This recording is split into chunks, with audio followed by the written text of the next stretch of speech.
Pediments of Parthenon by Augustine Osornio.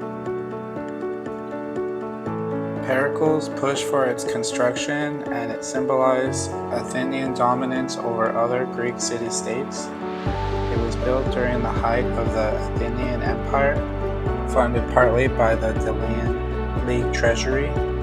The Parthenon wasn't just a temple, it was Athens' way of showing power, wealth, and pride in Athena. The temple also functioned as a treasury for Athens and its empire. It was built in 447 through 432 BCE at the top of the Acropolis. It was a symbol of what Athens stood for. It was made from marble from Mount Pentelicon. It was 230,000 tons of stone was used to create this. Architects were Aistinones and Callicrates. Sculptures overseen by Phidias was built to house a 35-foot statue of Athena made out of ivory and gold, built to glorify Athena. The Parthenon contained not just pediments but metopes and a long frieze running around the inner building. The frieze likely shows the Panathenaic procession celebrating Athens itself, built using cranes, sledges, and scaffolding. What's a pediment? They're triangular shapes at each end of the roof. They were filled with sculptures telling Athens' key myths, carved on the ground, then lifted into place. They were probably lifted into place by 432 BC. The East Pediment, the birth of Athena. This shows Athena springing armed from Zeus's head after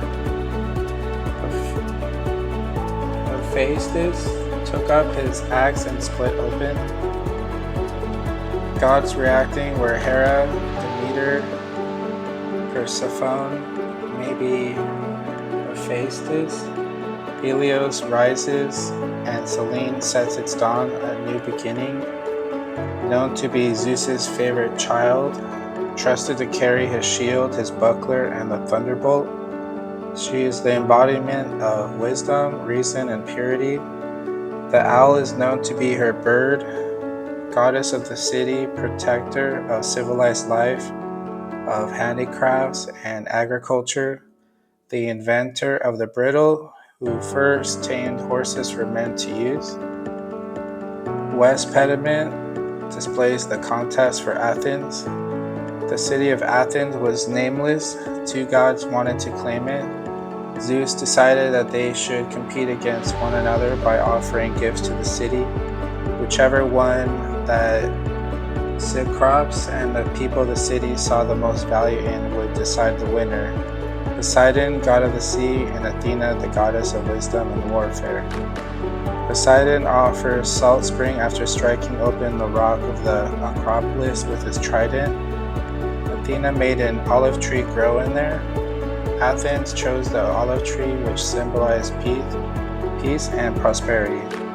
The olive tree is the most prized of all trees in Greece. There were two stories how the choice was made. One says Cyclops chose Athens' gift because it was more useful. He was the first king of Attica and had no human ancestor and was only half human. He was born of a dragon and was depicted as having a serpent's tail in place of legs. Another, like Edith Hamilton's tells, says the people voted. The women voted for Athena and the men voted for Poseidon. There was one more woman, so Athena won by a single vote. Poseidon was furious. He flooded the land in anger. After that, the men took away women's voting rights. Both versions show Athens values wisdom, peace, and prosperity over force.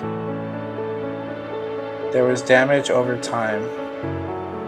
The Parthenon was badly damaged in 1687 during a siege of the Acropolis.